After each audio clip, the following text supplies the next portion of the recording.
What's up, everybody? We are here with Christ the King legend and also Grand Theft Alvarado, who plays now for the Pelicans in New Orleans. Jose Alvarado, thank you so much for joining us, man. It's been a crazy offseason for you, bro. Like, I know you've been working out hard in your game in New York, the Puerto Rican national team. Like, how crazy, how beautiful has this offseason been for you so far, man? First of all, thanks for having me up here. But man, it's amazing. I always say this is a blessing. Every time I wake up, it's something I've been like wanting to do when I was a kid. Not necessarily exactly in this direction, but you know, if this is a perfect story in my world, this was the perfect story. So, you know, been grinding, you know, trying to get better, maintain who I am, and, you know, keep on winning games as much as I can. Now, with the Puerto Rican national team, bro, the scene in San Juan was crazy. I see you doing all these dances and stuff after you making layups, you hitting threes. And I know it was very special for you. Why was it so special for you, that experience? I mean, you know, representing the country is a big thing in life, you know, and then for them to just accept me and give me so much love right away was the best thing. I felt like it was a whole lot of Jose's in the stands. So, you know, like, it was just amazing. The energy was like one of a kind, and it was one of the best experiences in basketball, you know. So it was pretty fun, and I did it because, you know, I love, you know, being Puerto Rican, and I want to represent it at the highest level, and, you know, and that's doing it and win games. What is the atmosphere like? Because I know it's one thing in the NBA, but the scenes that I saw in San Juan just looked out of this world. Yeah, I mean, it's just a whole different, like, ball game compared to the NBA. Not necessarily, the NBA is the best. Yeah. Like, you know, so many people in New Orleans, I loved it when I go step in there for a home game. But, you know, stepping in that arena in Puerto Rico was, you know, a different feeling because not necessarily, it was just the culture around it. You know, seeing everybody do the little things with the flags. You know, you can't really have things in an arena in the NBA, but over there you can with noise, the bells, and just the culture was a great like experience. So obviously the culture there is great, and clearly the fans in New Orleans love you as well. I remember during the playoffs when you were playing against the Suns, you know, there was one game where they're chanting your name after the game. How surreal is that? For a guy who was undrafted, you worked your butt off to hear people chant Jose with the Puerto Rican flags and everything. I mean, that's just something like, you know, just put the cherry on top of all this, you know, dreaming to be an NBA player.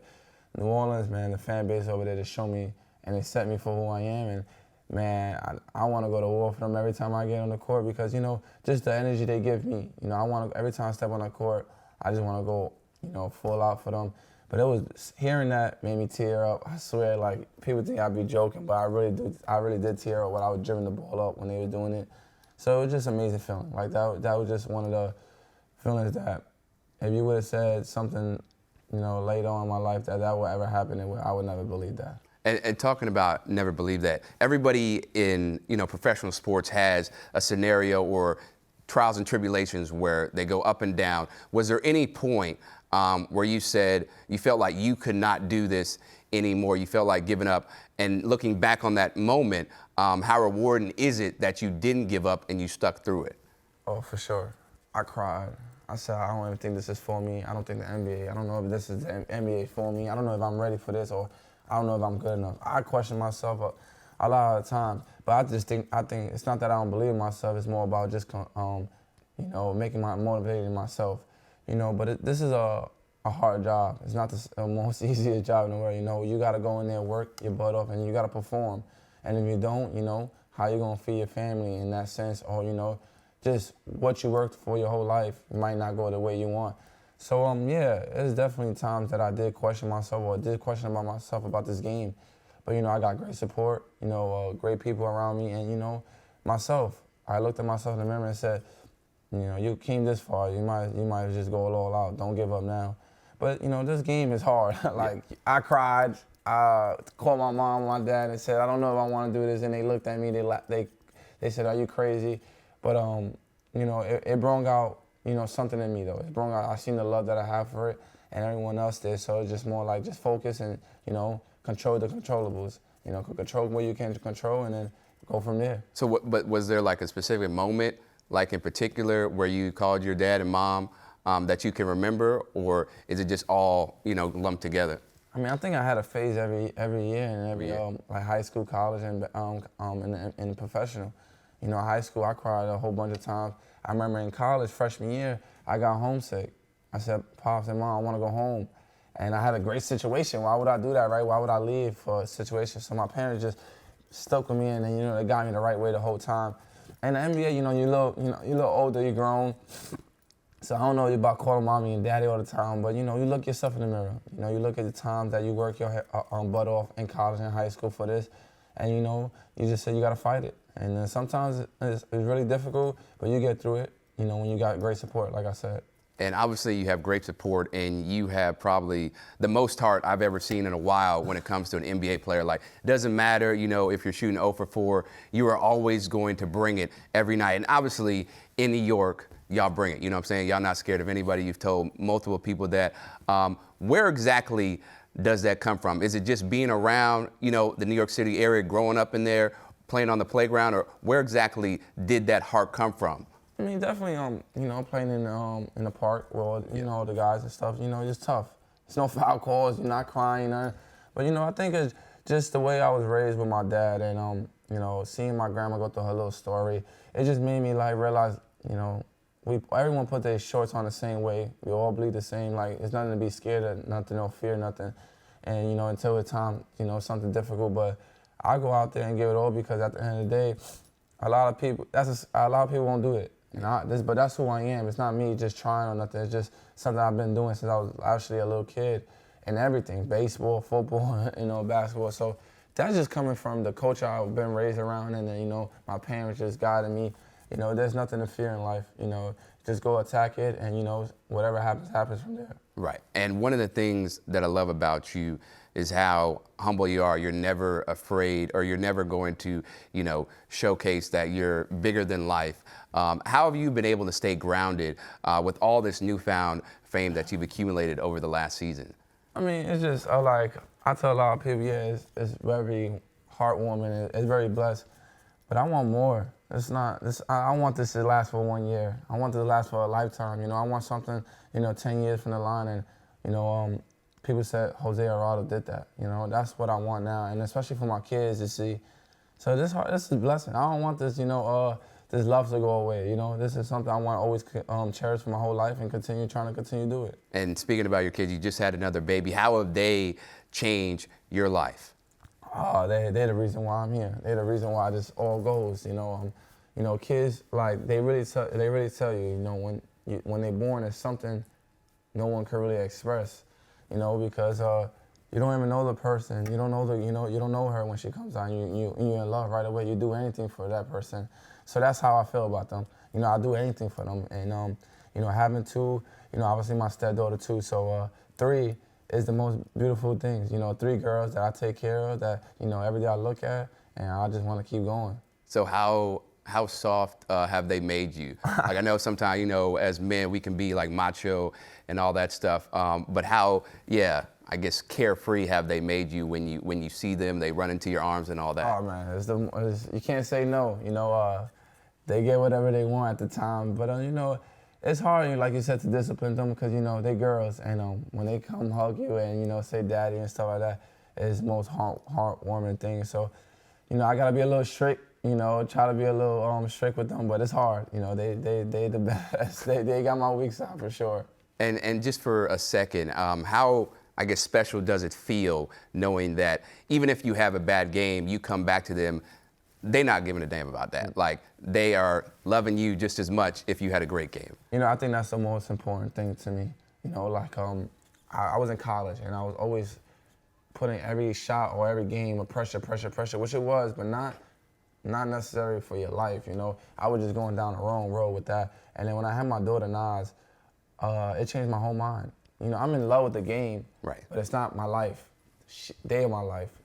This is something I do for a living and I really love.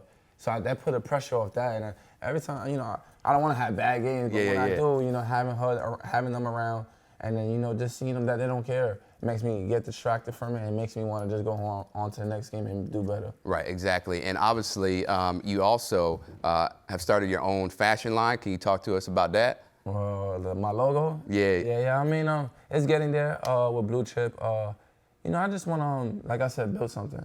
For my family, for my dad and my mom, from them raising me. Try to just keep the the chain going and, having stuff to wear that is mine, not necessarily just others, just to have, I see my dad or mom wearing it, it'd be like, Mom, that's mine, Yeah. just something like that, to have in this world. And, when I do camps and then, when I want to see kids with it, hopefully I get to do that. And you've already been at different camps, this year, going back to New York City right here in the Big Apple. Why do you do that? Because not everybody, who makes it big to the professional leagues wants to give back for whatever reason. So why is it so important for you to give back to the community and help this next generation? I mean, because there's always someone like me that always doubted themselves or always say, or everyone tell them they're too small or they just can't do it. Not necessarily just like me, but just in general that people that got love for the game and the sport is not there. So I want to show that, it's possible. No matter what your situation is, at least, you try to, grind it out.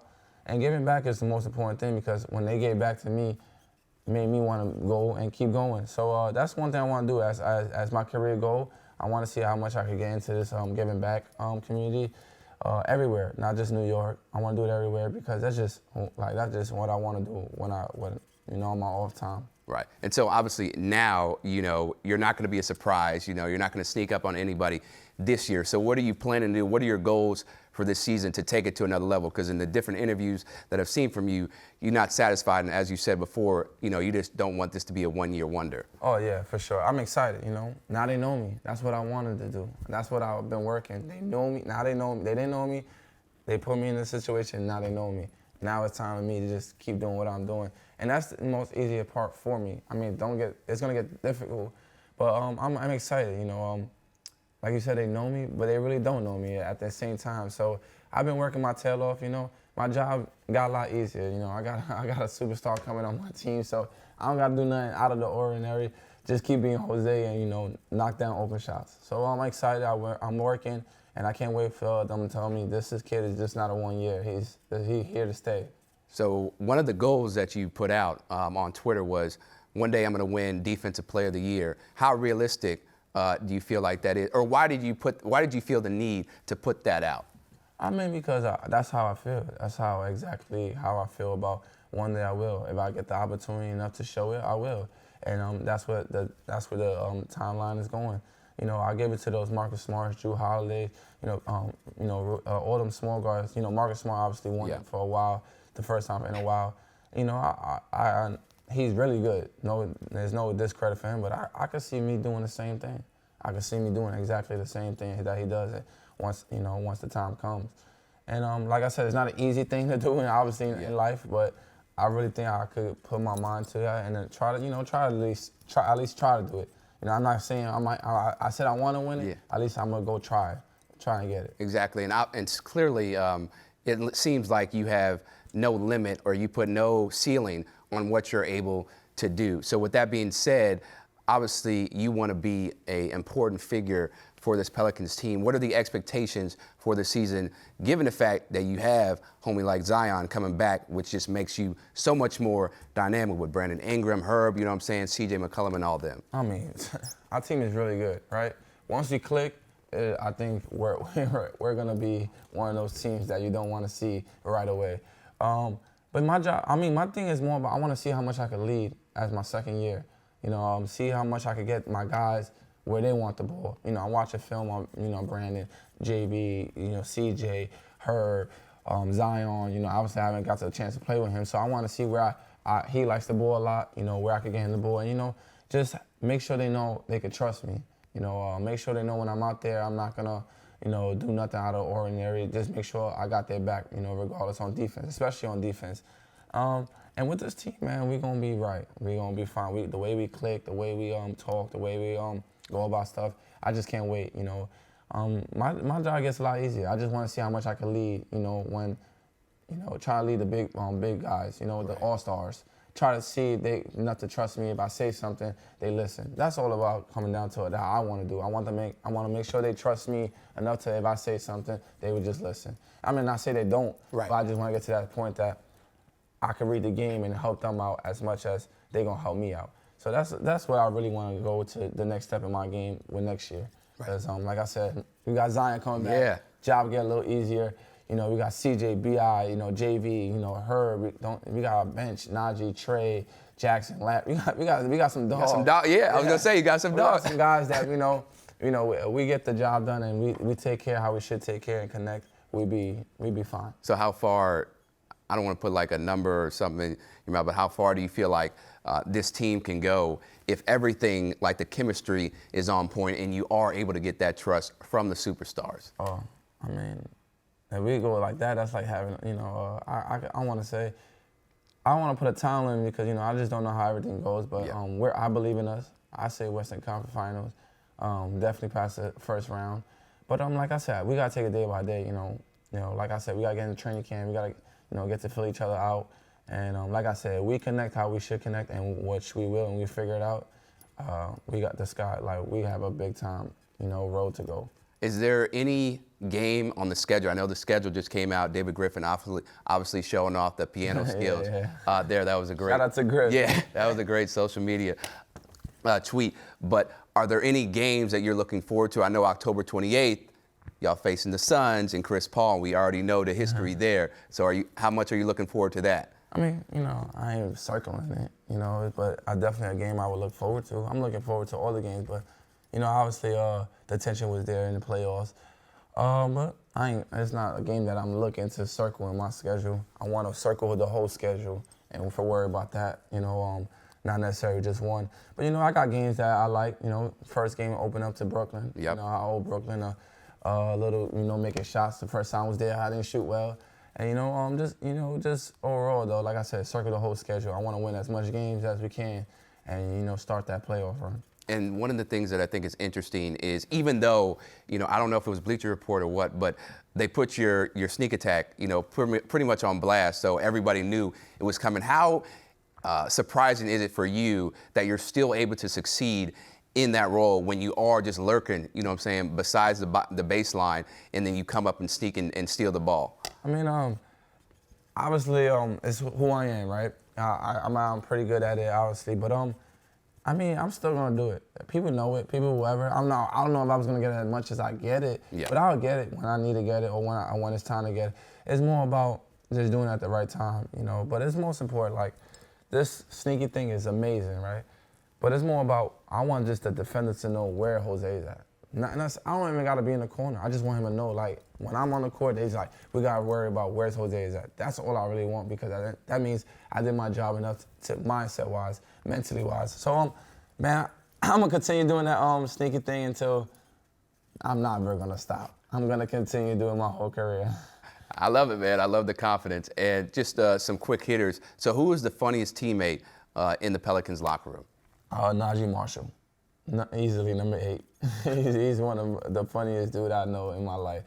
He's such a great dude, but also a comedian. He's one of those funny guys. Who pulls the most pranks? Pranks? That's a good one. Yeah. I don't really know. Maybe I could do that. I'll be the guy. Okay. On pranks is not really we really prank. We don't really prank like that. Okay. Who is the most frugal person on the team? Huh? The most, the cheapest, I guess, who doesn't like to spend. Me? Me, for sure. I'm definitely the cheapest right now. And, you know, like I said, you know, the money's good, but I gotta save. I got 3 kids to take care of. What is one thing people don't know about Willie Green that they should know? He's a competitor. I mean, I think they knew that. You know, he talks a lot of crap. You know, when he's on the court, he's like, Jose, I don't know if you could guard me, you know, and stuff like that. But Willie Green, I think everyone knows what they should know about him, you know, and it's not fake, it's real. You know, Coach Willie Green does a great job with us. He did a great job with me, you know, being my first year coach and me getting an opportunity to have a guy that trusts me right away, and in a situation of me being on a 2-way and a rookie, I can't thank him enough. So everything everybody should know that is real. He's a real dude, and he just want to win as much as we do. What about Brandon Ingram? Because on the outside, he always looks like he's, I won't say tired, but he's just at ease, you know what I'm saying, you know, with his facial expressions. But clearly he's still a dog and a beast. But what's something they don't know about him that He obviously loves you, so that's why I'm trying to. He's a goofball. Yeah. Yeah, you know, Bi is a goofball. He's a little. People think he's quiet, but that boy, he a little joker. You know, he like to say jokes and stuff. But like Bi is like another great dude that took me under the wing, and he's just a goofball. That's what I can say about him. And 2 more questions. So, what do you think? I don't want to get you in trouble here or anything, but what do you think about this whole saga that's going on between Brooklyn and KD and how that's playing out? I mean, I really don't pay mind to it. I think we lock in on what we need to lock in on. I hear here and there, but it's something that we don't really focus on. I think you know, time will tell, and then we just lock in on what we need to lock in. We focus on New Orleans Pelicans, and that's about it.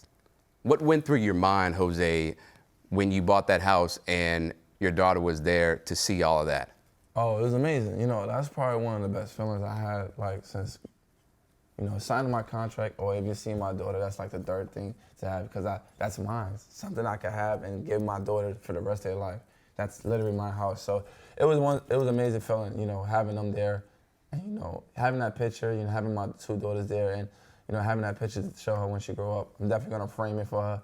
So it's something heartwarming for me, and I just want to keep pushing. You know, I want to get them all houses. I want to get them all, you know, cars. I want to do all that for them. So it was a great feeling. That was the first big step for me, and I can't wait to keep going. All right, Jose Alvarado, thank you so much. We really appreciate your time. We wish you all the success. I know you're going to do great things for the Pelicans this year, and always wonderful to see New York natives shining and grinding. Man, Jose. appreciate y'all having me. It was an honor. Thank you, man. Thank you.